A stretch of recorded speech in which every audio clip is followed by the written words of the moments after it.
Salut à tous, c'est le Jordi Clapas et bienvenue sur la chaîne Paye ta règle. Et aujourd'hui, je vais payer ma règle de Doggerland. Il s'agit d'un jeu euro-compétitif de programmation d'actions et de gestion de ressources sur le thème, comme vous pouvez le voir, de la préhistoire où on va essayer de gérer sa tribu pour qu'elle puisse survivre. C'est un jeu de Laurent Gilbert et de Jérôme D. Norcroft, illustré par Emmanuel Roudier et Yvan Villeneuve. À l'édition, on a évidemment Super Meeple pour nous livrer une superbe édition de ce jeu qui se joue de 1 à 4 joueurs. Alors, je vais procéder comme je le fais habituellement, mais avec un petit changement. Donc, d'abord la mise en place, puis ensuite les règles expliquées dans leur détail, et on finira par le scoring. Mais pour la mise en place, plutôt que de la faire pas à pas, petit à petit, ce que je vais faire, c'est que je vais couper la vidéo, je vais faire toute la mise en place, et ensuite je vais vous commenter un peu tous les éléments qu'il va avoir sous vos yeux. Allez, c'est parti, on se rejoint tout de suite. Ici, vous pouvez voir une mise en place pour 4 joueurs qui n'est pas tout à fait terminée. Alors, qu'est-ce que j'ai déjà installé? Bien, comme vous pouvez le voir, évidemment, le plateau de jeu. Mais j'ai aussi installé les mammouths ici. On a les bisons là-bas qui font partie des animaux de couleur bleue. On a ici disposé les cerfs et là-bas les chevaux. Ensuite, ce que j'ai également mis en place, c'est les maisons, les constructions. Donc, on va faire 2 piles avec les maisons. Et en fait, c'est les mêmes tuiles. C'est juste que d'un côté, on a des maisons luxueuses. De l'autre côté, on a des maisons moins luxueuses. Donc, on fait une pile avec d'un côté que les maisons luxueuses. Et l'autre pile, là, c'est les maisons moins luxueuses. Ensuite, ce que j'ai mis en place également, c'est la fresque qu'on peut voir là-bas. Alors, il s'agit de petites tuiles. Il en reste, il en a plus que ce dont on en a besoin. Donc, c'est des tuiles de ce type. Et en fait, quand on les retourne, on voit des petits dessins d'animaux. Donc, j'en ai disposé là-bas 1, 2, 3, 4, 5, 6. 6. La première, on l'a retournée face visible. Les autres restent face cachée. Ensuite, vous pouvez voir tout en haut de l'écran là-bas un petit cercle là. C'est le jeton de tour. Hop, je vous le prends. Voilà, c'est le jeton de tour, donc c'est de manche, pas de tour, pardon, de manche. Donc on va le mettre sur le symbole du soleil, c'est l'été, sur la première manche, parce qu'en fait dans ce jeu, il va y avoir 8 manches. On va alterner l'été, l'hiver, l'été, l'hiver. Quand on arrivera ici, ce sera la dernière manche du jeu. Ensuite, j'ai installé les objectifs communs qui sont ici en bas de l'écran. Donc, je vous les montre d'un peu plus près. Voilà, c'est ce genre de choses. Hein, le premier qui arrive ici à avoir 10 personnages dans sa tribu, il a 5 points. Et puis le deuxième, il aura 3 points. Pareil, tout comme les cartes fresques, on en a plus dans la boîte de jeu. Donc, il y en a qu'on ne va pas se servir. Ça va permettre de faire un certain renouvellement dans les parties. J'ai également commencé à préparer les objets d'artisanat. Donc, j'ai fait 2 piles à peu près égales. Donc, qu'est-ce que c'est que ces tuiles? Tout simplement, ça va être soit des statuettes, soit des colliers. Hop, vous voyez, comme ceci. Et on va les disposer sur les emplacements qui sont ici. Donc, il y a 5 emplacements. On peut les mettre immédiatement. Là, je voulais vous montrer. Donc, on les met comme ceci. Peu importe la pile depuis laquelle on les prend, hein. Ça n'a aucune importance. Ensuite, on pense bien à mettre ce petit élément. Ici, je vous montre. Voilà, c'est une espèce de double flèche. Il y a une grosse flèche ici, puis une plus petite comme ceci. Donc, on a 4 endroits pour la poser. On la pose où on veut. En fait, sur chaque arête du plateau central. Donc, on a un emplacement, on pourrait très bien poser ici. On a également un emplacement, mais on voit moins bien là-bas. Un autre ici et un tout à fait en haut. Donc moi, ce que j'ai choisi de faire, c'est de le positionner ici pour cette mise en place. À quoi ça sert? Vous le verrez plus tard. Ça va nous donner des indications sur comment faire quand on va faire migrer les animaux, puisque les petits animaux que vous voyez ici, ils vont apparaître sur la map, ils vont se déplacer, ça nous explique lesquels bougent en premier. Donc c'est le petit élément et surtout on ne l'oublie pas. Ensuite, on a pris les petites cases de ressources. Donc on a deux casiers, on va dire, divisés en 4. Donc on va avoir la viande, les os, la fourrure ou les peaux et les fruits dans le premier casier. Et puis dans notre petite boîte, on a le bois, la pierre, les outils. Et ça, c'est les jetons d'épuisement, puisque J'expliquerai après dans les règles, mais ça va servir à montrer l'épuisement des tuiles de terrain. On a mis ensuite de côté des petites tuiles de disette, donc qui font perdre des points. Donc on a d'un côté on a du -2 et de l'autre côté on a du -10. Donc c'est des malus qu'on va se prendre quand on arrive, quand on fait certaines choses, par exemple quand on n'arrive pas à nourrir sa population. Et très important, on a les tuiles terrain. Alors, dans une partie à 2 joueurs, on va utiliser, et à 3 joueurs, on va utiliser seulement les tuiles blanches comme ça, sans rien, et les 4 qu'il y a avec un petit bonhomme violet. Ok, donc d'autre côté, hop, ça donne ça. Hein. Voilà, bon. Et puis quand on joue à 4 joueurs, mais aussi en solo, ça c'est étonnant, hein, c'est un jeu où quand on joue à 4 ou en solo, c'est pareil, c'est la même config. D'habitude, c'est quand on joue en solo, c'est la config de 2 joueurs, mais là c'est voilà, c'est différent. Donc quand on joue à 4 joueurs ou en solo, on va rajouter des tuiles. C'est les tuiles avec le petit bonhomme vert. Voilà. Donc là, on a sa réserve de piles. Et quand on a fait ça, ben, on est pas mal. Concernant le plateau central, il faut juste faire le terrain de départ. Donc pour faire le terrain de départ, on a cette tuile là qui va être présente à toutes les parties, hein, recto verso c'est la même. On va la mettre au centre du jeu, là où on voit de la terre, comme ceci. Et ensuite les autres tuiles, pour les reconnaître, les tuiles de départ, elles ont un petit bonhomme orange, donc il y en a 8 en tout. Donc on mélange, et on va les mettre face visible, on va les disposer autour de la tuile campement de départ. Hop, ici comme ceci, complètement au hasard.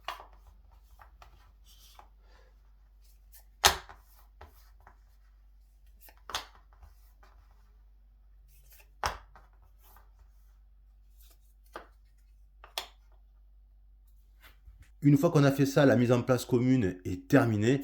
Il va falloir maintenant procéder à la mise en place des joueurs. Chaque joueur dans la partie va se prendre un plateau personnel, va se choisir une couleur. On a dans une couleur des petits mégalithes, donc c'est ces petites structures comme ceci. On a également des cubes, de simples cubes jaunes. On va prendre parmi les cubes jaunes, on va en prendre 3 et on va les mettre ici sur le premier niveau de chacune des compétences de la tribu. Donc là, c'est sa capacité à se déplacer loin du campement. Ça, c'est sa capacité à transporter des ressources. Et ça, c'est sa capacité à fabriquer des outils. Donc on commence à partir en étant au premier niveau. On a également des personnages. Alors des personnages, on va dire simples, des membres de la tribu, tout simplement. Et on a ensuite une chamane qui va faire les actions, qui va être capable de faire les actions spécifiques. Et on a le chef de la tribu qui lui va pouvoir renforcer aussi certaines actions. On a également 2 jetons pour la chamane pour ses actions. Certaines de ces actions nécessitent de placer le jeton en quelque part sur le plateau de jeu. Et on a également un campement. Le campement, on va immédiatement le placer sur la tuile centrale au début de la partie. Donc tous les joueurs mettent leur campement ici. Ensuite, on va commencer avec 6 membres dans la tribu. Alors les 6 membres, il va y avoir qui? Il va y avoir le chef, et donc le chef, et on va les mettre dans ces 6 membres de la tribu, on va les mettre dans les maisons qu'on a au départ. Donc au départ, on a 2 maisons, enfin 2 maisons, 2 tentes simples. Dans les tentes simples, il rentre 3 personnes. Donc, et on va mettre 6 membres de la tribu. Il va y avoir le chef, il va y avoir la chamane, et ensuite il va y avoir 4 personnages simples. Donc là, ça fait 3, 4, 5 et 6. Donc de cette façon, on a les 6 personnages et les tentes sont pleines. Ensuite, on va prendre, tout le monde prend 3 outils et 3 pots. Et tout le monde va prendre 3 viandes et 3 fruits. Et on va prendre également une aide de jeu. Comme ceci, super important l'aide de jeu. Parce que ça, elle va être indispensable hein, pour faire certaines actions, il faut s'y référer. Et quelque chose qui est super dans ce jeu, je trouve ça, on le voit très très très rarement. Et là, ben, bravo à l'éditeur, bravo à Super Meeple pour ça. C'est Odo. Regardez, une fois j'en avais parlé dans un des podcasts avec Garageux. Voilà, c'est ce que je voulais dire pour ceux qui suivent un petit peu les podcasts. Quand je disais que dans tous les jeux, il devrait y avoir en plus d'une aide de jeu ou dans l'aide de jeu, les points qu'on peut facilement oublier, ben là c'est fait. Ce qui peut être oublié. Voilà, simplement. Et c'est très efficace. Donc ça, c'est vraiment très bien pensé. Une fois qu'on en est là, il faut définir le premier joueur. Donc, on va le définir au hasard. Et le premier joueur, il va se prendre cette petite maison là, cette petite hutte, et il va la placer ici dans le 1.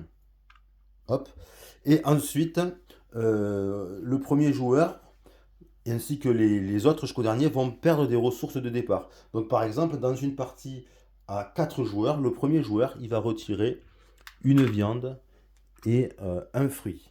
Puis le deuxième joueur, il va retirer juste une viande. Et le troisième joueur, il va retirer juste un fruit. Et le quatrième joueur, il retirerait rien du tout. Dans une partie à 2 joueurs, c'est le premier joueur qui va perdre juste un fruit. Et dans une partie à 3 joueurs, le premier joueur il perd une viande et le deuxième joueur il perd un fruit. Donc là c'est en fonction du nombre de joueurs, ben, on va perdre des ressources. Mais au départ c'est 3 pour tout le monde et après on voit. Donc ça on le remet dans les casiers. Et puis la mise en place pour les joueurs est terminée. Donc voilà à quoi ça ressemble quand la mise en place totale est terminée avec pour une partie à 4 joueurs. Donc sachant que moi je n'ai mis en place qu'un seul des joueurs, il faudrait répéter cette opération encore 3 fois. Et donc ça vous donnerait une idée de la place que ça prend. C'est un jeu voilà, qui prend beaucoup de place, notamment parce que le plateau central il est très vaste, très grand. Mais l'avantage c'est qu'on voit bien les actions qui sont dessus. Alors comment se déroule ce jeu? Eh bien ce jeu se déroule comme je l'ai déjà dit en 8 manches et chaque manche va être divisée en 5 phases. Et le premier joueur va un petit peu driver le déroulement de chaque manche puisque sur le plateau, sur chacun des plateaux joueurs, tout à l'heure au début sur le premier joueur on a dit que on avait mis cette petite hutte, et bien justement ça sert pour que le premier joueur puisse driver un peu les manches. On va passer comme ça d'étape en étape pour pouvoir suivre ce qu'il faut faire. Et quand le premier joueur va changer, eh bien on va transmettre la hutte au prochain joueur dans le sens horaire et ainsi de suite. Donc du coup, on ne peut pas se perdre, quoi. On est quand même assez pris par la main. Alors, quelles sont ces 5 manches? Eh bien, la première manche du jeu va consister à programmer les actions. Donc, un peu comme l'âge de pierre, il y a quand même des similitudes avec l'âge de pierre, mais il faut imaginer que ce serait un groupe de joueurs experts qui se seraient amusés à prendre l'âge de pierre et à le transformer complètement pour en faire un jeu vraiment hardcore gamer, quoi, un jeu expert. Donc, la première phase, on va programmer les actions. La deuxième phase, on va tout simplement mettre des tuiles sur la map. Donc la map, elle va s'agrandir petit à petit et on va avoir de plus en plus de possibilités. La troisième étape, on va tout simplement réaliser les actions qu'on avait programmées auparavant. La quatrième étape, on va faire migrer les animaux. Si jamais il y a des animaux qui sont sur la carte, on va faire bouger ces animaux. Et enfin, la dernière étape, ça va être l'étape de fin de manche où on va devoir nourrir sa population, où on va avancer le marqueur de manche, on va pouvoir compléter les objectifs communs si jamais on en a réalisé, retourner les tuiles artisanat, enfin voilà, on va faire un petit peu à la fois se préparer pour la prochaine manche, valider les objectifs, nourrir sa population. Ça me fait penser d'ailleurs tout à l'heure quand je parlais des animaux, ben, que lors de la mise en place, il y a toujours une tuile de cerf et une tuile de cheval. Donc il faut penser à mettre ces animaux au départ, ce que j'avais oublié. Donc on met un cerf ici et on met un cheval ici. Je vais peut-être les mettre comme ça pour que vous les voyez mieux. Ouais, voilà. Donc ça, c'est le déroulement du jeu. Et alors, quand on regarde les règles de ce jeu, quand on les lit ou juste avant de les lire, on peut avoir un peu peur parce que si je vous montre le livret de règles, on s'aperçoit que le livret de règles, ben, il y a beaucoup de règles parce qu'il y a beaucoup de pages. Ok, là, par exemple, on est à plus de 30 pages. Ouais, après, c'est le mode solo. Donc, le livret, tout compris, il fait 36 pages. Mais on a 31 pages de règles multi et le reste c'est du solo. Donc on se dit waouh, ça fait quand même beaucoup de règles pour un jeu Euro Expert. En principe, les jeux Euro Expert ils ont 20 pages. Là, on est à une dizaine de plus. Qu'est-ce que ça veut dire? Est-ce que le jeu est plus compliqué que la moyenne des jeux experts? En fait, pas du tout, pas du tout. S'il est aussi épais, c'est parce que c'est un parti pris pour expliquer les règles. Les concepteurs du jeu, en tout cas ceux qui ont fait les règles, ils ont choisi d'expliquer toutes les actions quand on les programme, la programmation d'action en passant action par action, et après ils recommencent, ils reprennent les 8 actions qu'on peut faire, et ils expliquent qu'est-ce qui se passe lors de la réalisation de ces actions. Alors moi ce que j'ai décidé de faire, c'est que j'ai décidé de prendre une autre voie pour expliquer le jeu. Je vais plutôt prendre chacune des actions, mais expliquer à la fois la programmation, les règles de programmation, puis les règles de réalisation pour chacune des actions. Ça m'évitera un peu de faire de nombreuses redites parce que en lisant les règles, ben, on a pas mal de redites. Du coup, elles sont bien faites, c'est clair, mais voilà, du coup, ça fait un livret assez long. Donc on y va pour la programmation et la réalisation des actions. Alors ce qu'il faut savoir dans ce jeu, c'est que lorsque on veut programmer une action, eh bien, on peut éventuellement avoir un coût à payer dès la programmation. Et oui. Donc, il y a des actions qui ont un coût pour être programmées, mais il y en a qui sont gratuites, qui n'ont aucun coût. Alors, quelles actions ont un coût? Eh bien, on a des actions comme par exemple la construction d'un objet d'artisanat. Eh bien, il y a un coût, ça va être de payer un outil, et que ça soit en été ou que ça soit en hiver. On en a pour lesquels il faut payer aussi un coût, donc un outil. Mais si on est, ça c'est si on est en été, c'est un outil. Mais si on est en hiver, il faut payer un outil, mais aussi une fourrure. Alors quand est-ce qu'on est en été, en hiver? Ben, en fait, on le voit sur le compteur de manches. Là, on va commencer en été, puis après on sera en hiver à la manche 2, puis à la manche 3 encore en été, etc. Donc, la plupart du temps, c'est écrit. Donc, par exemple, aussi, là, si on veut construire une maison, ben, on va devoir payer un outil en été et en hiver, c'est un outil et une fourrure. Mais c'est assez logique. L'idée, c'est de dire que, ben voilà, tout ce qui relève de la construction, de la création, ça nécessite un outil. Et quand on est dehors et qu'on se les caille, qu'on se les gèle, eh bien, on a besoin d'une peau pour se couvrir. Et là, pour ces actions, donc, c'est clairement écrit. À côté de ça, on a des actions qui peuvent nécessiter de la peau en hiver dès qu'on va dehors. Donc par exemple d'aller chasser, d'aller collecter des ressources, ça va nécessiter de la peau pour se couvrir, mais uniquement en hiver. Mais ça c'est écrit nulle part, donc il faut s'en rappeler. Et à côté de ça, on a des actions qui sont gratuites lors de la programmation, comme par exemple ici toutes les actions concernant la chamane, ou comme par exemple l'amélioration de notre camp, c'est gratuit, ou comme faire des bébés pour se reproduire et augmenter le nombre de meeples disponibles. Ça aussi, c'est gratuit à la programmation, hein, j'entends bien. Il faut bien avoir ça en tête, à la programmation. Je parle de la programmation, hein. Donc, ça, c'est ce qui peut être un peu ardu au départ, de bien faire attention à ça, surtout que les coûts peuvent varier en fonction de la saison. Donc maintenant que vous avez tout ça en tête, je vais expliquer les actions les unes après l'autre, en commençant par le coût de programmation éventuel, et ensuite comment ça se passe pour la réalisation, est-ce qu'il y a des coûts, est-ce qu'il y a des règles, tout ça. Donc on y va, on va commencer par la collecte de ressources. Donc collecter des ressources, ça va tout simplement consister à prendre des personnages de sa tribu, de ses tentes, et à les amener sur une tuile qu'on a choisie, ici par exemple, pour aller s'emparer de la ressource correspondante. Ici, ça serait du bois. D'accord? Ben, pour faire ça, pour programmer ça, il y a tout un tas de choses à savoir. Déjà, si on est en hiver, on doit payer une fourrure. Si on est en été, pour programmer ça, il n'y a rien à payer, comme je le disais juste avant. Mais c'est pas tout. Quand on veut récolter des ressources, il va falloir mesurer la capacité à générer des ressources. Alors, ça, il faut bien avoir en tête. Ce qu'il faut savoir, c'est que un personnage peut générer une ressource. C'est une composante qui a une capacité de 1 pour générer des ressources. La chamane, c'est la même chose. Elle est comme un personnage. Okay. Le chef, lui, en revanche, lui, c'est pas pareil. Lui, il compte pour 2 personnages. C'est comme si on envoyait 2 personnages. En fait, il a une capacité à générer des ressources de 2.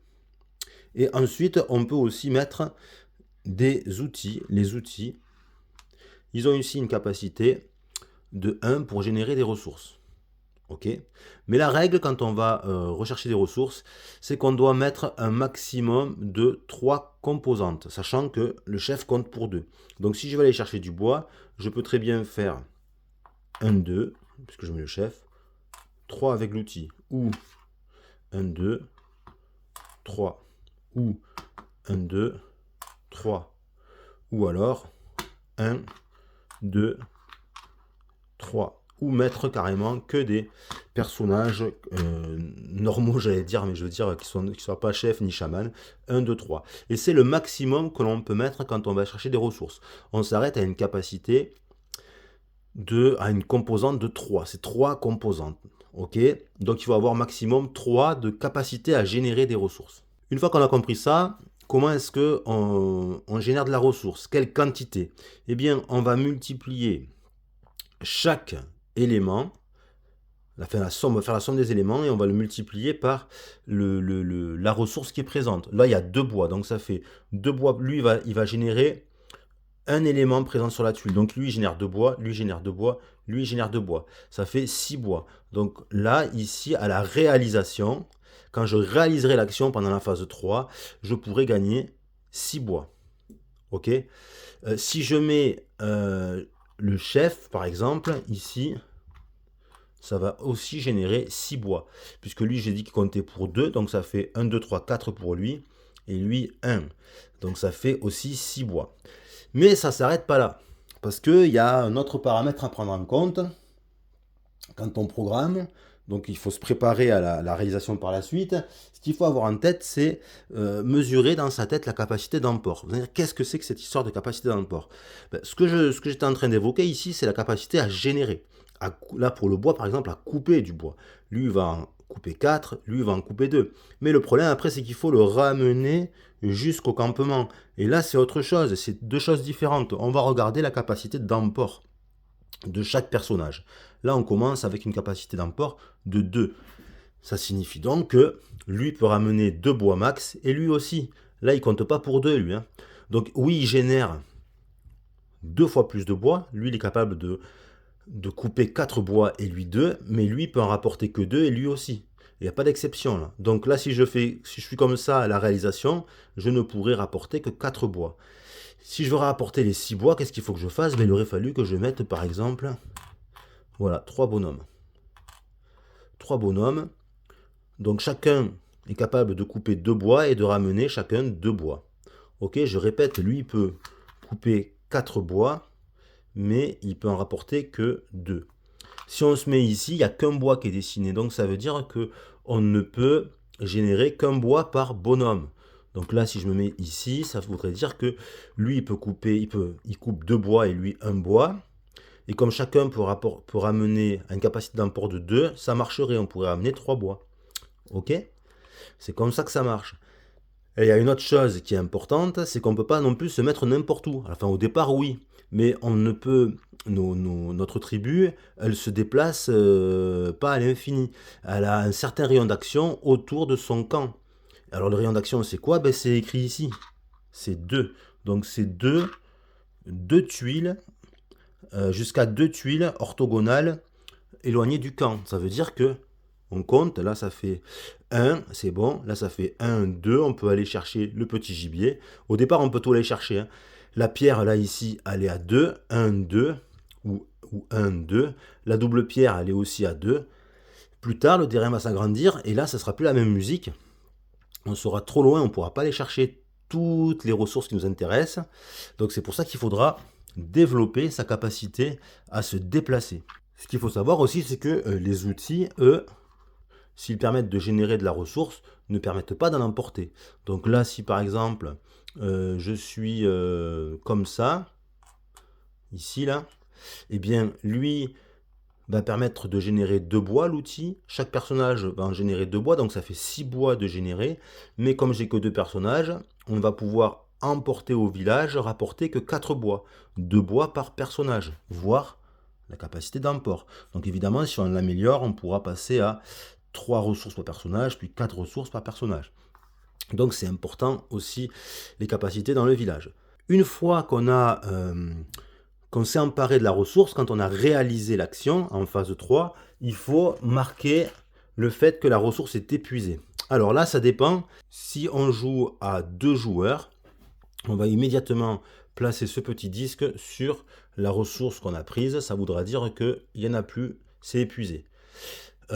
Si on joue à 3 ou 4 joueurs, on va le faire en 2 temps. C'est-à-dire qu'on va d'abord, la première fois que quelqu'un va se rendre sur la tuile, on va remarquer qu'elle commence à être épuisée, on va positionner le disque ici. Quelqu'un d'autre pourra y retourner lors d'une autre manche. Et à ce moment-là, on va faire glisser le disque ici sur l'icône de ressources. Ça voudra dire qu'ici, il n'y a plus de bois, il n'y a plus rien. C'est plus la peine d'y mettre quelqu'un. Alors, l'autre action qu'on a et qui ressemble à récolter des ressources, c'est aller chasser du gros gibier, c'est-à-dire les petits meeples de bois d'animaux. Donc là, ici, on n'a que du cheval et du cerf. Ça marche un peu pareil, mais pas tout à fait. Donc, quand on programme ça, eh bien, on va mettre des bonhommes aussi à l'endroit où il y a le gibier que l'on vise. Si on est en hiver, il faudra aussi dépenser une peau, hein, puisqu'on a besoin de se couvrir, il fait froid. En revanche, on n'a plus de limite, on n'est plus limité à 3 composantes. Hein. Et on peut en mettre une infinité. Mais alors, on a des conditions, il faut remplir la condition. C'est-à-dire, et là, on a vraiment besoin de l'aide de jeu. Donc, on a un petit tableau ici pour le tableau de chasse. Et là, on nous dit que, ben voilà, par exemple, pour chasser un cheval, il faut au moins mettre un personnage et il faut avoir une capacité de 2. Donc, tous les personnages ont 1 en capacité et les outils aussi, sauf le chef qui lui vaut 2 en capacité. C'est rappelé ici, c'est relativement clair. Et savoir que la chamane, elle, ne peut pas chasser, c'est trop dangereux. Elle est trop précieuse pour la tribu. Donc, elle ne peut pas chasser de gros gibier. Elle peut récolter des ressources, mais pas chasser de gros gibier, c'est-à-dire les chevaux, cerfs, bisons, mammouths. Donc, sur le cheval, là, par exemple, si je fais le petit exemple, comme ceci, ici, ben, ça serait bon. Si j'enlève le personnage attribut lambda, on va dire qui n'est pas chef, quoi, normal, je vais les appeler les normaux, on va dire, eh bien ça passe aussi. Pourquoi? Puisque j'ai bien au moins un personnage, et c'est le chef, donc il a une capacité de 2. Hop, voir ici. Donc, je pourrais très bien chasser ce cheval avec un seul personnage. Donc, lors de ma programmation, je peux mettre ce personnage, voilà, c'est fini. Ça voudrait dire que en phase 3 de réalisation, je pourrais effectivement m'emparer du cheval. Alors, justement, quand on réalise cette action de chasser le gros gibier, qu'est-ce qui se passe? Eh bien, on va pouvoir gagner tout ça, c'est-à-dire pour un cheval, une viande, 2 fourrures et un os, mais encore faut-il être capable de l'emporter jusqu'à son camp, jusqu'à ses tentes, c'est-à-dire ici dans le plateau personnel. Et là, le problème, c'est que la capacité d'emport du chef, ben, elle est, ici, si on regarde au départ, elle est de 2. Ça signifie que, oui, le cheval a été tué, mais on va laisser des restes sur place, puisque là, on pourrait rapporter 4 ressources, et s'il n'y a que le chef, on ne pourra en rapporter que 2. On va choisir lesquelles. Donc ça veut dire que pour pouvoir être sûr de tout rapporter, j'aurais dû mettre un autre personnage lors de la programmation. Parce que ça, lors de la réalisation, ben, c'est trop tard. C'est à la phase 1 de programmation qu'il faut penser à ça. Donc, ici, si j'avais fait ça, effectivement, je pourrais prendre une viande, 2 fourrures et un os que je viendrais mettre ici. Donc, la viande viendrait ici, la fourrure ici et l'os ici. On a les emplacements pour toutes les ressources. Ok ? Ce qu'il faudrait faire aussi, c'est prendre le cheval. Je prendrai le cheval. Lors de la réalisation, mes personnages, je les remettrai dans leur tente. Et le cheval, il irait dans cet espace. Vous voyez, il y a 2 espaces. On appelle ça la mémoire collective. Donc, je mettrai le cheval comme ceci. Ok ? On n'a que 2 places. Ce qui signifie que quand c'est plein, on peut quand même chasser et ramener un animal, mais il faudra choisir. Soit jeter l'animal qu'on vient de chasser, soit enlever un animal déjà présent et le remplacer par le nouvel animal qu'on vient de chasser. Alors, à quoi ça sert justement de mettre des animaux dans la mémoire collective? Eh bien, ça sert à peindre la fresque. Qu'est-ce que c'est que ça? Eh bien, c'est une action qui est ici. Lors de son tour de jeu, un joueur peut décider de programmer une peinture de la fresque. Comment est-ce qu'il fait? Ben, toujours pareil, hein. On prend un petit bonhomme de son campement. de ces tentes et on va le mettre sur un des animaux que l'on veut, n'importe lequel, par exemple celui-ci ici. Et lors de la réalisation, qu'est-ce qu'on va faire? Eh bien, on va pouvoir enlever un animal correspondant, c'est-à-dire là j'ai un cheval, l'animal qui correspond au petit dessin, cheval, on l'enlève, donc on le remet dans la réserve des chevaux elle est ici, et à la place, on va mettre un petit cube ici à la place de son bonhomme, et le bonhomme il revient dans une de nos tentes.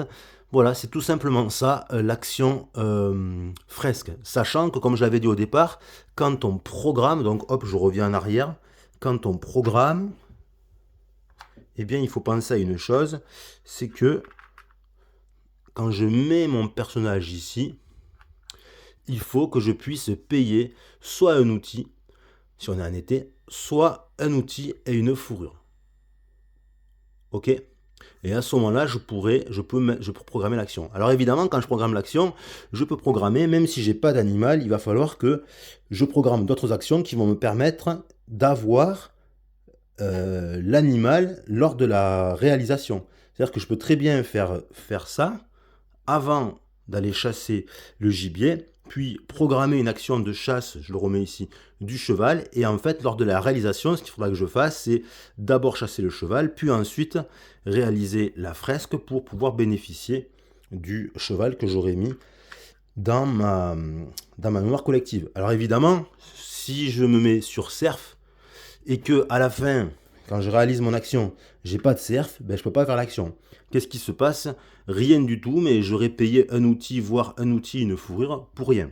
Ce qui est important de savoir à ce stade des explications, c'est que les coûts de programmation, si vous ne pouvez pas les payer, vous pouvez quand même programmer l'action, mais à ce moment-là, vous allez prendre une petite tuile de disette.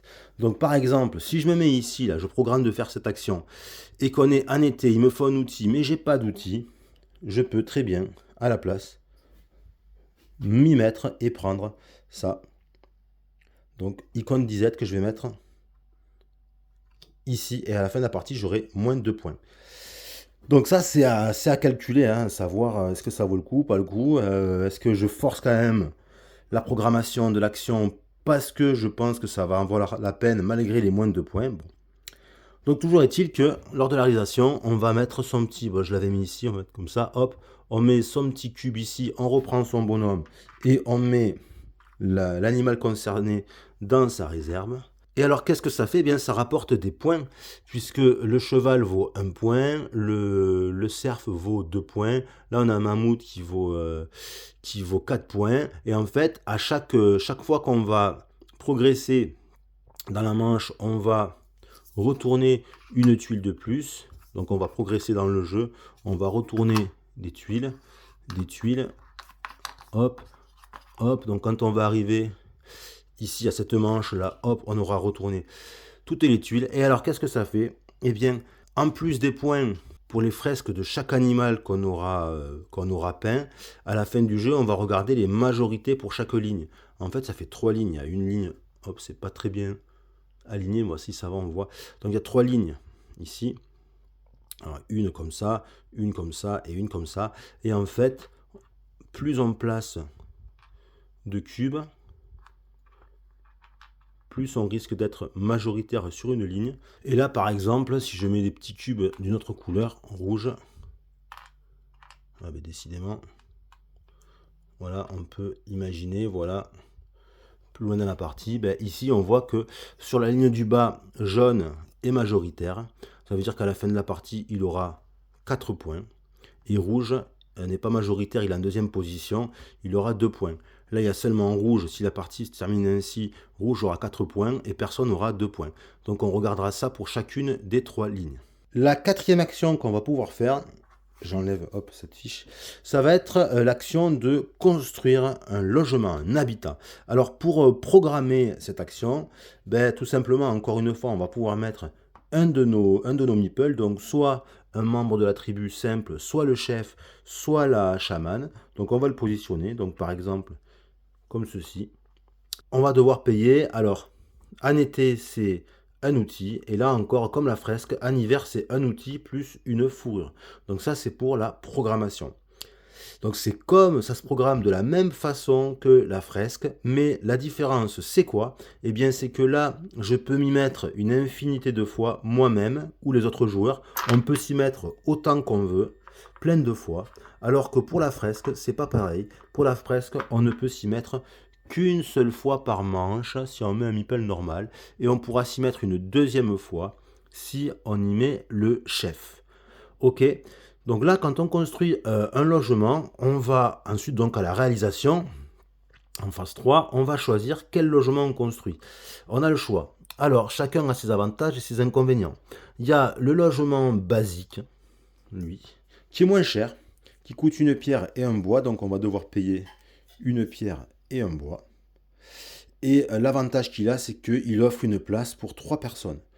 Par contre, le désavantage qu'il a, c'est qu'à la fin du jeu, il vaut qu'un seul point.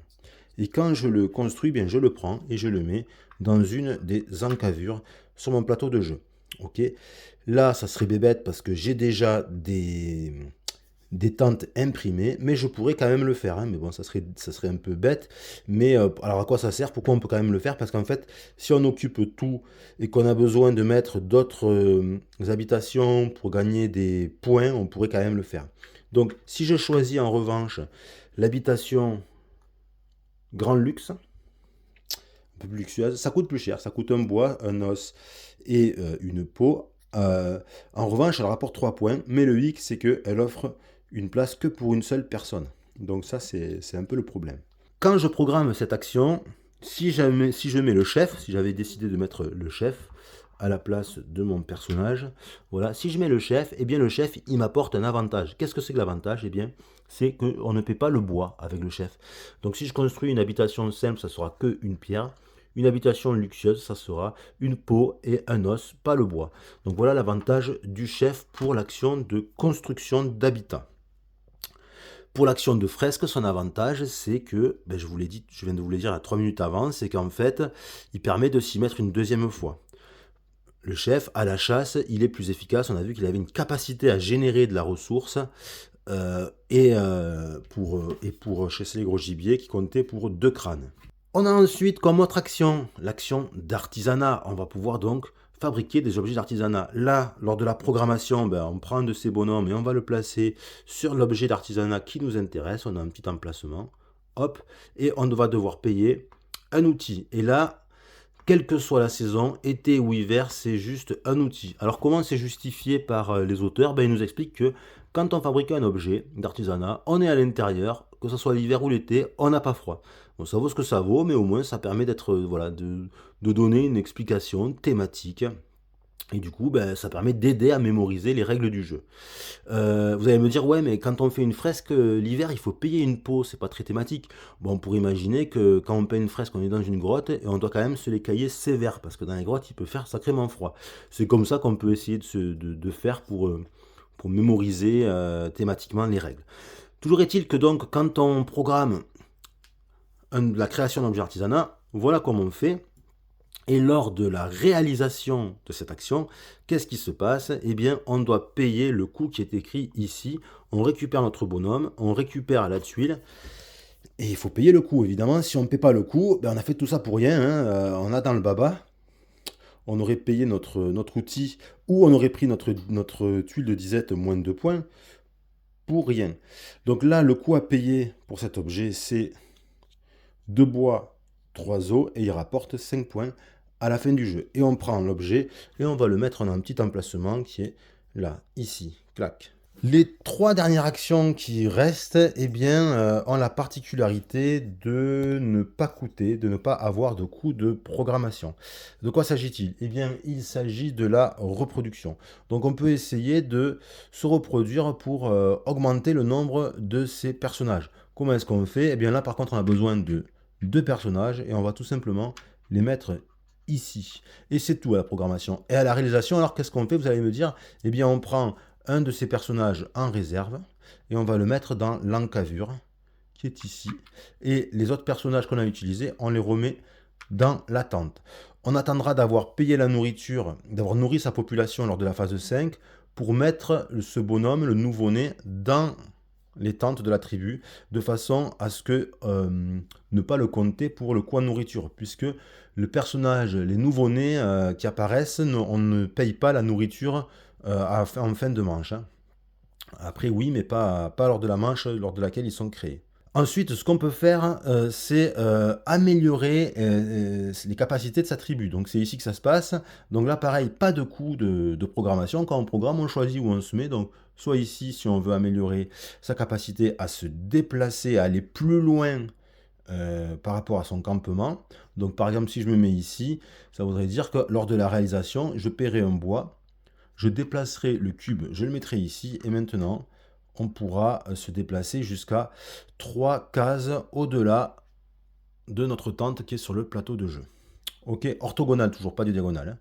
Si je me mets ici, pareil, pas de coût à la programmation, mais à la réalisation, oui, il va y avoir un coût, un os et une fourrure pour déplacer le petit cube, et vous avez compris, ça va maintenant nous apporter une capacité d'emport de 3 ressources par personnage. Donc ça c'est vachement intéressant, et après on peut continuer. Mais quand on se met ici, même si on a les ressources, on ne peut améliorer qu'une fois la capacité concernée.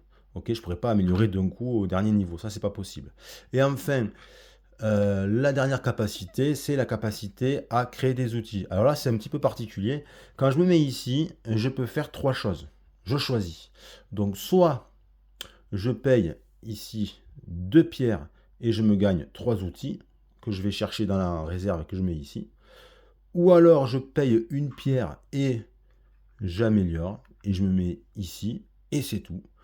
Ou alors, le top du top, je fais les deux. C'est-à-dire que je paye une pierre, je bascule ici. Et ensuite, je paye un bois et une pierre et je me prends 4 outils. Et voilà. Donc ça, c'est pour l'amélioration des outils. Alors, vous m'écoutez attentivement depuis le début, et puis vous devez vous dire, ouais, t'es bien sympa le joueur du clapasse, mais une chamane, elle sert à rien. Alors, à quoi elle sert? Eh bien, elle a tout un tas d'actions qui lui sont réservées. Et donc, quand on veut faire une action de la chamane, ça se passe dans cette partie spécifique du plateau, juste au-dessous des mammouths. En fait, la chamane, elle seule, faire l'action chamane, c'est utiliser la chamane. Ça revient à avoir un choix, donc c'est subdivisé encore en 1, 2, 3, 4, 5, 6, 7, 8 actions. Donc on a 8 actions en fait. Ok, donc quand j'utilise ma chamane, en programmation, ben, il faut que je choisisse qu'est-ce que je vais faire avec elle. Alors, je vais vous expliquer ça. Qu'est-ce qu'on fait? Alors déjà, il n'y a pas de coût de programmation. Ok, il n'y a pas de coût de programmation. On se met où on veut. Donc par exemple, je sais pas moi, ici. Ok. Et puis c'est tout. Mais à la réalisation, là, il va se passer des trucs. Donc à la réalisation, je vais devoir payer ce qui est écrit ici. Donc soit une viande, soit une peau, soit un os, pour pouvoir faire l'action de la chamane. Et ensuite, je fais l'action de la chamane. Si jamais je ne peux pas faire l'action de la chamane, là, contrairement à toutes les autres actions, là, j'ai un malus. Ce malus, c'est une disette. Je me prends moins 2 en disette. Donc, pour toutes les autres actions, quand on ne peut pas les faire, quand on les avait programmées, que finalement, on ne peut pas les faire parce qu'on n'a pas les ressources, ou parce qu'on n'a pas le bon animal, ou peu importe, il ne se passe rien. Par contre, là, il se passe qu'on se prend une disette moins 2. Et ensuite, ce qu'on va faire, ça va dépendre de l'action, mais en tout cas, toujours à la réalisation, on va mettre un petit cube dans un des emplacements ici pour indiquer que ça y est, on a fait cette action. Pourquoi? Parce que toutes les actions de la chamane, on ne peut les faire qu'une seule fois par partie. Une fois par partie. D'où l'importance de mettre le cube lors de la réalisation. Alors, cette action, qu'est-ce que ça fait? Bon, ben là, pour vous montrer, il va falloir que je mette un peu des tuiles. Bon, je fais pour le fun, hein, hop, c'est pas du tout comme ça qu'on met les tuiles normalement, mais c'est pour vous montrer. Je vais mettre comme ça, tout simplement, tout bêtement. Donc, imaginons que Je veux y aller absolument ici, pour X raisons, on s'en fout, et vous savez que ma capacité à me déplacer autour du camp n'est que de 2, donc je préfère 1, 2, c'est tout, je n'ai pas accès ici. Eh bien, je peux forcer ça. Comment? En allant ici. Je vais prendre un petit jeton de la chamane, et je vais pouvoir le mettre n'importe où sur la map sans aucune règle de placement. Donc par exemple, ici. Et lors de la prochaine manche, je pourrais mettre des persos ici pour aller faire la récolte, chasser un animal, peu importe, même s'ils sont au-delà de ma capacité de déplacement par rapport à mon camp. Donc ça, c'est intéressant, ça donne une certaine souplesse. L'autre action que la chamane peut faire, c'est de se mettre ici. Donc là, toujours pareil, hein, je ne vais pas tout recommencer, on ne paye rien, c'est à la programmation et à la réalisation, on doit payer le coût. Si on ne peut pas le faire, moins de 2 points, bon voilà.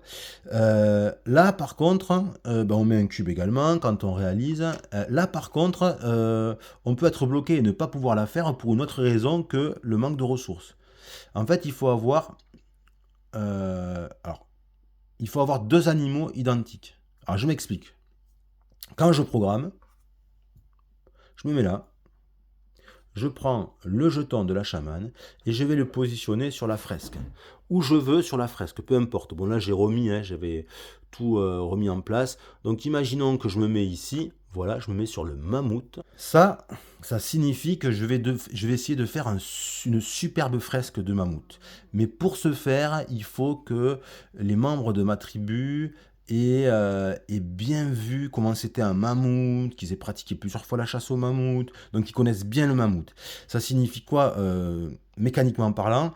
Ça signifie que pour pouvoir faire cette action, il va falloir que j'arrive pendant mon tour à avoir, ou notre tour, ou en cumulé sur plusieurs manches, que j'arrive à avoir 2 mammouths dans ma mémoire collective. 2 fois le même animal, ok? Parce que je me suis mis sur mammouth, mais c'est 2 fois le même animal. Et à ce moment-là, à la réalisation, je vais mettre mon petit cube ici, parce que je peux le faire qu'une fois. Je ne vais pas prendre un cube, mais je vais prendre 2 cubes, et je vais les mettre à la place du jeton de la chamane. Hop, ça veut dire que ça vaudra pas 4 mais 8 points, ça va doubler les points du mammouth et ça va doubler aussi la présence sur la ligne pour les majorités de cubes. Ça compte 2 cubes. Et ça revient, ça, le jeton, dans ma réserve. Et évidemment, je récupère ma chamane. Ok? Ça signifie donc que lors de la réalisation, si je suis incapable de faire cette action, non pas parce que j'ai pas la ressource, mais parce que j'ai pas 2 fois le même animal dans ma mémoire collective, ben je peux pas la faire. Donc, disette. Ok? Et évidemment, quand j'arrive, les animaux, hop, ils repartent dans leur réserve. Ça, c'est donc l'action de ce que j'appelle la super fresque. La chamane, elle peut aussi se mettre ici. Donc, quand on se met ici avec la chamane, à la programmation, ça fait rien. Et puis à la réalisation, on paye la ressource ici qu'on souhaite et on devient premier joueur immédiatement. Donc ça permet d'être premier joueur. On s'empare de la petite hutte, on la met à l'endroit, on sera en phase 3, à l'endroit où on en est, et puis on est le premier joueur. Donc on va continuer à driver le déroulement de la manche. Et pour la prochaine manche, on sera premier. On reste premier. Donc on reste premier pour la fin de la manche en cours et pour la prochaine manche. Donc ça peut être assez puissant. Ensuite, cette action, c'est une action de conversion de ressources. Donc ça permet d'échanger n'importe quelle combinaison de ressources, sauf les outils, contre la ressource que l'on souhaite. Donc on imagine, si par exemple j'avais, je sais pas moi, plein de peaux et plein d'os, alors je suis en train d'en prendre un peu pour vous montrer, hop, imaginons que, voilà, plein d'os, on repassera, je vais en prendre encore un peu plus, voilà. Bon, imaginons qu'on soit comme ça, ben voilà, j'ai beaucoup de peau, beaucoup d'os, je pense que je peux en sacrifier, donc je fais cette action, je la programme, et puis c'est tout. Et à la réalisation, ben, je vais payer par exemple un os, parce qu'il faut bien que je paye le coût de la réalisation. Et ensuite, mettons que je me suis mis là parce que je voulais absolument de la pierre et j'arrive pas à en avoir, ben je vais faire des lots, par exemple, là, peut-être 3 os. Hop, hop, ça fait combien ça? 1, 2, 3, 4, 5, 6, 7.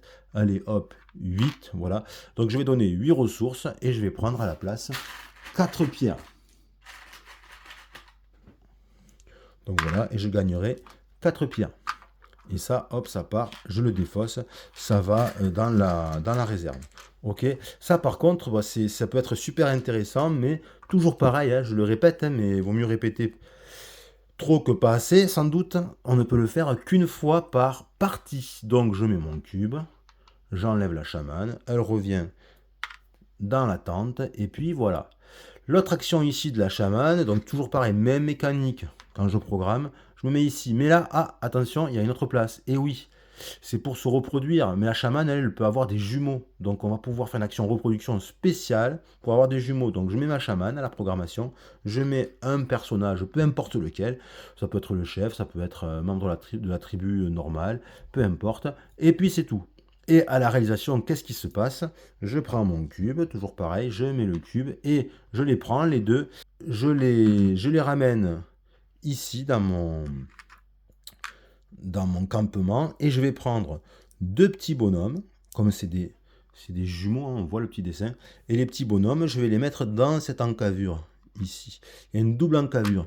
Donc ça c'est pour la reproduction simple, ça c'est pour la reproduction des jumeaux de la chamane.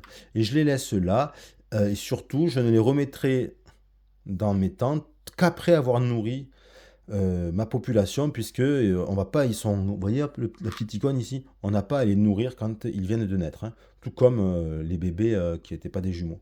On a également comme autre action possible avec la chamane, c'est ces actions. Vous avez vu, on les a mis un petit peu à part, elles sont un petit peu à part. Pourquoi? Parce que elles ont des règles un petit peu différentes, notamment en fait en termes de coûts.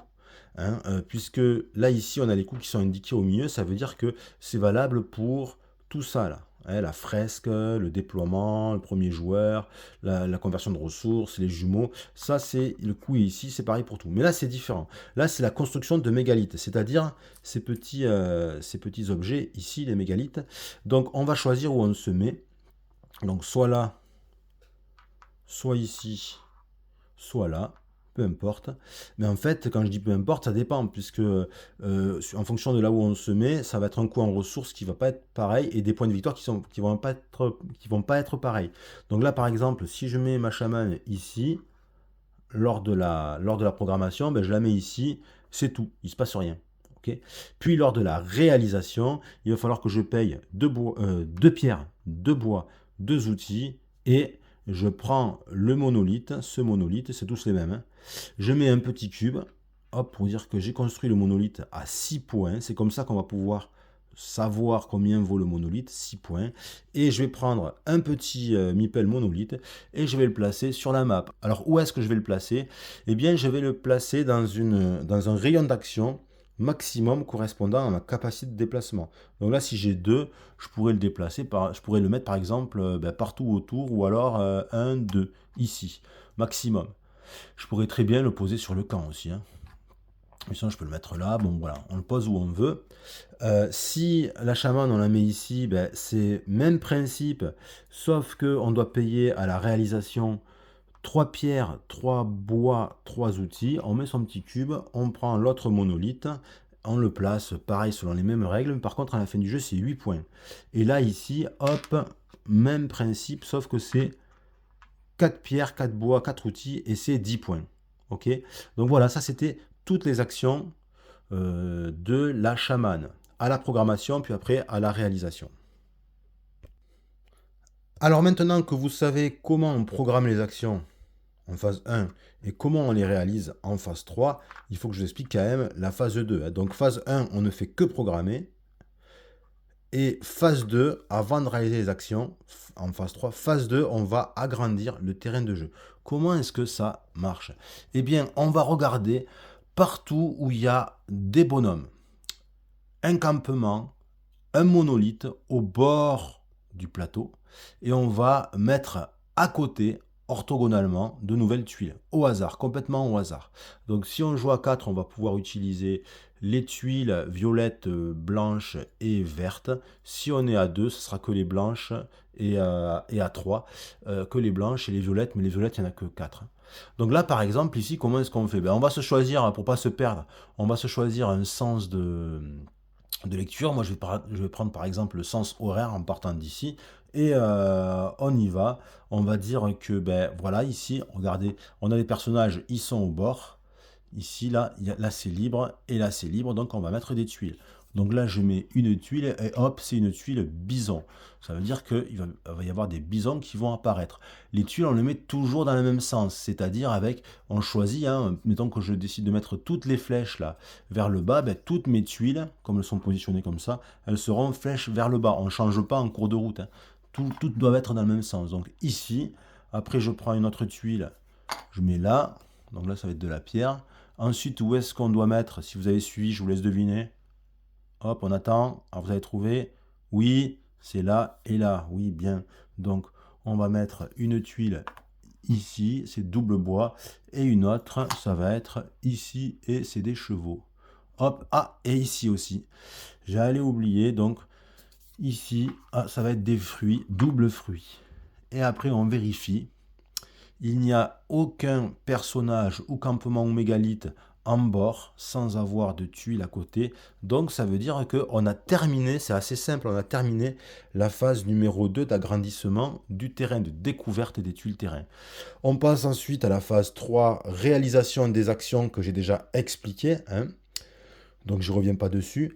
Une fois qu'on a fait ça, on va passer à la phase de migration des animaux. Vous voyez, c'est quand même super bien fait en termes d'iconographie, je trouve. Donc on voit les animaux avec des flèches, ça veut dire ils vont se carapater. En fait, ils vont bouger, quoi, tout simplement, ils vont migrer, hein. Donc comment ça se passe? Eh bien, déjà, on va faire une distinction entre les animaux jaunes, donc cerfs, chevaux, et les animaux bleus, mammouths et bisons, puisque les animaux jaunes, ils se déplacent de 2 mouvements, les animaux bleus d'un seul mouvement, toujours, hein. Alors, comment ils se déplacent? Eh bien, on va regarder la grosse flèche ici, là. Vous savez qu'on a mis au début du jeu la mise en place. Ça va nous donner la priorité. Donc là, ici, quand c'est comme ça veut dire que on va en priorité faire bouger l'animal qui est le plus à gauche, ok, et après on avance comme ça, le plus à gauche, et puis s'il y en a plusieurs à égalité, on va descendre, ça va être de haut en bas, ok, donc de haut en bas, donc plus à gauche et de haut en bas. Donc là, si je regarde ici, bon, il y a un animal, bon, je vais en mettre plusieurs pour vous, je vais trichouiller un peu, hein. Je vais en mettre plusieurs pour vous montrer, le cheval, hop, il y a un cheval là, il y a un cheval là. Donc voilà. Donc là, comment on ferait? Ben, le plus à gauche, c'est celui-ci. Il bouge de 2. Alors, il bouge comment? On va regarder la petite flèche sur la tuile sur laquelle il se trouve, parce que toutes les tuiles ont une flèche. Donc ici, et il va bouger de 2 dans ce sens. Donc là, il sort. Mince, qu'est-ce qu'on fait? Ben, en fait, quand il sortent, il rentre de l'autre côté, en fait. Donc on va faire 1 et 2. Et hop, il arrive en plein encampement. Ensuite, lui, il va. Alors, pour pas s'embrouiller, ceux qu'on a bougé, hop, on les bascule, on les met à plat, comme ça, on sait qui on a bougé, qui on n'a pas bougé. Sinon, ça va devenir un enfer, ça va devenir peut-être infini. Lui, il bouge 2, donc il fait 1, 2, hop, ils s'arrêtent. Ils peuvent s'arrêter même s'il y a des persos. Par contre, ils s'arrêtent pas s'il y a des animaux, ils vont au-delà, ils vont sur la prochaine case, hein. Par exemple, si lui, il avait dû s'arrêter ici, ben hop, il sautait la case, hein.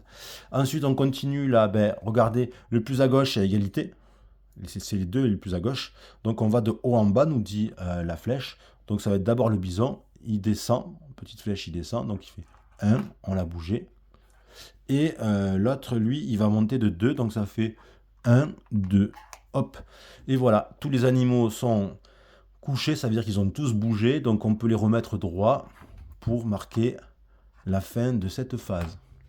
Vous voyez? Des fois, cette phase, on la saute, puisque s'il n'y a pas d'animaux, si les joueurs ont chassé tous les animaux présents, ben, la phase 4, elle va vite, là, on la saute. Ensuite, on arrive à la dernière phase, c'est la phase 5, celle qui va permettre de nourrir sa population. Enfin, je ne sais pas si c'est plutôt. On va devoir plutôt nourrir sa population et on va avancer un peu dans le jeu. Donc, qu'est-ce qu'on fait? Première étape de cette phase, on va nourrir. Donc, comment on nourrit? Donc, à ce moment-là du jeu, normalement, hop, je me remets d'équerre, on va dire. On a tous nos personnages qui sont rentrés à la maison, hein. Donc là, on commence avec 6, ça fait 1, 3, 4, 5, 6. Oui, c'est bon. Bon, imaginons que j'avais fait des bébés, je les laisse là justement, comme ça me permet d'expliquer. Donc là, j'ai 6 personnages. Chaque personnage me coûte 1 point de nourriture. Donc la viande, ça vaut 2 et les fruits, ça vaut 1. Donc là, ça ferait 1, 2, 3, 4, 5 et 6. Et j'aurais plus rien. Ok. Admettons que j'avais chassé, tout ça, machin. Donc là, j'ai nourri, c'est impeccable. Pour chaque personnage que je suis pas capable de nourrir, je vais prendre une tuile de disette. Donc si je suis pas capable de nourrir 3 personnages, ça me fait 3 tuiles de disette. Donc moins 6 points. Et après, pour les économiser, les tuiles, on peut les retourner quand on est à moins 10, hein. Donc voilà. Ce qu'il y a également, c'est comment dirais-je, la nourriture qui petit à petit va se périmer, se gâter. Donc admettons que j'ai nourri ma tribu et que j'avais beaucoup plus de nourriture que nécessaire et que après l'avoir nourri, je m'en rajoute, je triche, après avoir nourri, ben, il me reste tout ça. Et bien immédiatement après avoir nourri, je vais tout faire glisser d'un cercle. Donc ça va ici et ça va là. Qu'est-ce que ça fait? Ben, ça fait rien du tout pour l'instant, mais si ça reste en l'état, si après j'ai toujours de la nourriture et qu'après avoir nourri ma population, je suis dans cette configuration-là, et bien quand ça progresse, quand ça sort, c'est perdu. Hop, hop, on viendrait basculer ici, et ça veut dire que cette viande serait définitivement perdue. Voilà, elle est devenue pourrie, la viande. Donc là, ça simule donc la nourriture qui petit à petit se périme. Une fois qu'on a nourrit sa population, on va immédiatement compléter les objectifs communs. Donc si on remplit un de ces objectifs, on va mettre un petit cube à soi. Par exemple, ici, on voit que jaune a 5 cubes présents sur les actions de la chamane. Ça veut dire qu'il complète cet objectif, puisque là, il faut avoir fait 5 actions de la chamane. Donc là, il se mettrait ici. Si jamais plusieurs joueurs remplissent à la fin de la même manche le même objectif, tout simplement ils s'empilent, on empile, et chaque joueur aura le maximum de points. Ok, puis si un joueur remplit l'objectif lors d'une manche suivante, eh bien, il se mettra en dessous à 3 points. Donc une fois qu'on a complété les objectifs, on va tout simplement faire avancer le marqueur de manche qui est ici. Donc là, ça veut dire qu'après l'été, on passe à l'hiver, on change de saison. On va retourner la tuile de fresque, nouvelle tuile fresque, et on va faire apparaître les animaux de l'hiver, si jamais il y en a qui sont présents, si c'est possible. Par exemple, comment est-ce qu'on fait pour voir si c'est possible? Ben, on va regarder, est-ce qu'il y a des animaux de l'hiver? Oui, il y a un bison, on a la petite icône hiver. De toute façon, les bisons et les mammouths, c'est l'hiver, on voit l'icône. Donc ça veut dire qu'on va prendre des bisons là, et des mammouths de leur réserve, on va les placer, tout simplement. Donc, ok, on recharge en quelque sorte les animaux. Mais attention, on ne fait qu'avec les animaux de la saison correspondante. Donc, quand on arrive sur l'hiver, on met des animaux d'hiver. Quand on arrive sur l'été, on chargera, on fera apparaître des animaux d'été, c'est-à-dire le cheval et le cerf. On voit là l'icône d'été avec le soleil. Ensuite, ce qu'on fait lors de la phase 5, on complète les objets d'artisanat. Donc si jamais quelqu'un en a construit, c'est maintenant qu'on les met. Donc on ne les met pas pendant la phase 3 de réalisation. Pendant la réalisation des actions, si quelqu'un construit un objet artisanat, on ne complète pas, on complète pendant la phase 5. Donc hop, comme ceci. Et ensuite, on a quelque chose d'important pendant la phase 5, c'est le déplacement du camp. Chaque joueur, en commençant par le premier joueur, va avoir la possibilité de déplacer son campement de maximum 2 cases, 2 tuiles, quelle que soit la capacité à se déplacer. C'est pas lié à ça en fait, hein. Ça, c'est la capacité à se déplacer à partir du camp, d'aller plus loin. Là, c'est carrément bouger tout le camp. Et du début à la fin du jeu, ce sera toujours 2 cases maximum. Donc là, chacun réfléchit en fonction des ressources qu'il convoite. Par exemple, là, le bison, j'ai une capacité de me projeter depuis mon campement de 2. Donc ça fait 1, 2, je suis un peu loin. Donc si je me fais par exemple ici, je me déplace ici.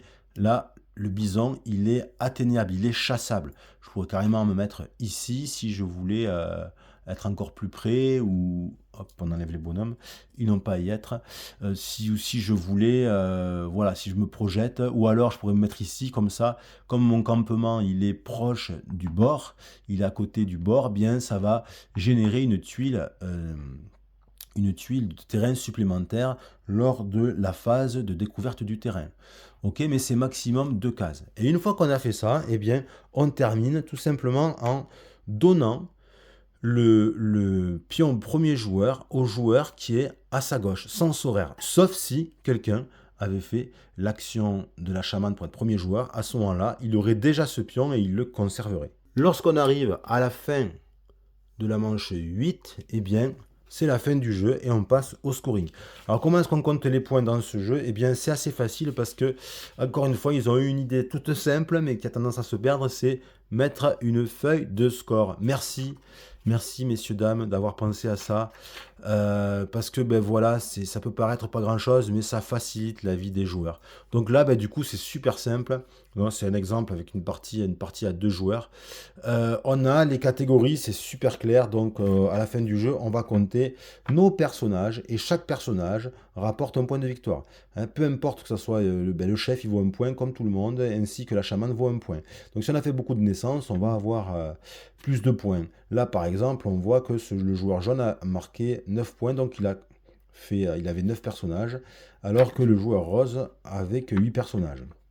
Ensuite, on va gagner des points en fonction de nos habitats. Et donc, si on a des habitats luxueux, on va marquer plus de points que si on n'en a pas. Donc, on va regarder tout ce qu'on a construit.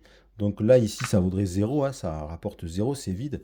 Mais on va avoir un point si on fait par habitat simple qu'on aurait construit et 3 points par habitat luxueux. Donc on va le noter ici. Donc là on voit que dans la partie les joueurs ils n'avaient pas trop fait de maison, hein, c'était pas trop ça.